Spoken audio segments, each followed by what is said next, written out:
إني رسول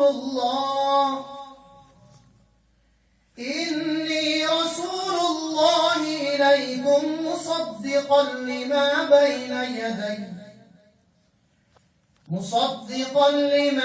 بين يدي من التوراة ومبشرا برسول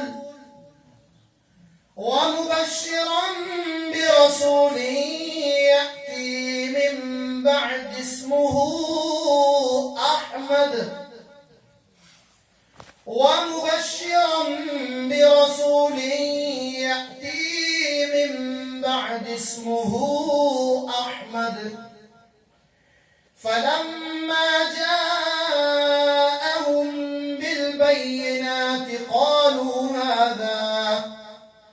قالوا هذا سحر مبين آمنت بالله صدق الله العظيم. جزاک اللہ. سورہ صف آیت نمبر 6. ترجمہ کنز الایمان. توجہ سے سنیے گا, بہت توجہ کے ساتھ, اور یاد کرو جب عیسیٰ ابن مریم نے, عیسیٰ علیہ السلام نے کہا اے بنی اسرائیل میں تمہاری طرف اللہ کا رسول ہوں, اپنے سے پہلی کتاب توریت کی تصدیق کرتا ہوں اور ان رسول کی بشارت سناتا ہوں جو میرے بعد تشریف لائیں گے, ان کا نام احمد ہے. سبحان اللہ. ان کے پاس روشن نشانیاں لے کر پھر جب احمد ان کے پاس روشن نشانیاں لے کر تشریف لائے, بولے یہ کھلا جادو ہے. اس آیت کریمہ کی تفسیر میں مفسر شہید خلیفہ اعلی حضرت صدر الافاضل مولانا سید محمد نعیم الدین مراد آبادی علیہ رحمت اللہ الہادی تفسیر خزائن العرفان میں اس آیت مبارکہ کے تحت فرماتے ہیں, حدیث رسول صلی اللہ علیہ وسلم ہے کہ رسول کریم صلی اللہ علیہ وسلم کے حکم سے اصحاب کرام نجاشی بادشاہ کے پاس گئے تو نجاشی بادشاہ نے کہا کہ میں گواہی دیتا ہوں کہ محمد مصطفیٰ صلی اللہ علیہ وسلم اللہ کے رسول ہیں, اور وہی رسول ہیں جن کی حضرت عیسیٰ علیہ السلام نے بشارت دی. اگر امور سلطنت کی پابندیاں نہ ہوتی, بادشاہ تھا نا, کہا اگر امور سلطنت کی پابندیاں نہ ہوتی تو میں ان کی خدمت میں حاضر ہو کر کفش برداری کی خدمت بجا لاتا, میں آقا علیہ السلام کی خدمت میں حاضر ہو جاتا, آپ کے قدموں کو, آپ کی چیزوں کو اٹھاتا, آپ کے نقشے کفے پا کو اٹھاتا, آپ کے قدموں کا خیال رکھتا, اگر میرے پاس سلطنت کے امور کی ذمہ داری نہ ہوتی. رسول کریم علیہ السلام نے زندگی میں ایک ہی بار نماز پڑھائی, ایک ایسے شخص کی جو سامنے موجود نہیں تھا, اور وہ تھا نجاشی بادشاہ. کہ رسول کریم علیہ السلام نے ان کے وصال کی خبر پائی, کہاں افریقہ اور کہاں مدینہ. حضور علیہ السلام مدینے میں ہیں, خبر آئی کہ جناب وہ نجاشی کا انتقال ہو گیا. حضور علیہ السلام نے نماز جنازہ پڑھی, وہاں تو کوئی نہیں تھا پڑھنے والا, یہاں پڑھی کیونکہ وہ مسلمان ہو چکے تھے. حضور علیہ السلام نے نماز جنازہ پڑھی اور فرشتوں نے نجاشی کا جنازہ گویا حضور علیہ السلام کے سامنے رکھ دیا. یا علماء نے اس کی توضیح بیان کی ہے کہ حضور علیہ السلام اور اس جنازے کے درمیان جو حجابات تھے سب ختم کر دیے. حضور علیہ السلام اس جنازے کو اپنے سامنے پاتے تھے. لوگ اس سے غائبانہ نماز جنازہ کو نکالتے ہیں, حضور علیہ السلام کے لیے وہ غائبانہ نہیں تھی, حاضرانہ نماز جنازہ. کیا شان ہے میرے آقا کی. ابھی ہم نے سنا تھا ہاتھ اٹھائیں تو جنت میں چلا جاتا ہے. ایک ہاتھ اٹھاتے ہیں تو جنت میں داخل ہو جاتا ہے وہ ہاتھ, پھر جنت کے درختوں کو چھوتا ہے, جنت کی کسی شاخ کو پکڑتے ہیں, پھل کو توڑنے لگتے ہیں, پھر خیال آتا ہے اللہ نے پوشیدہ کیا ہے, اللہ نے پردہ رکھا ہے, میں اللہ کے پردوں کو چاک نہ کروں, چھوڑ دیتے ہیں. فرماتے ہیں اگر میں اس کو توڑ دیتا اور تمہیں دیتا قیامت تک کھاتے وہ پھل ختم نہ ہوتا.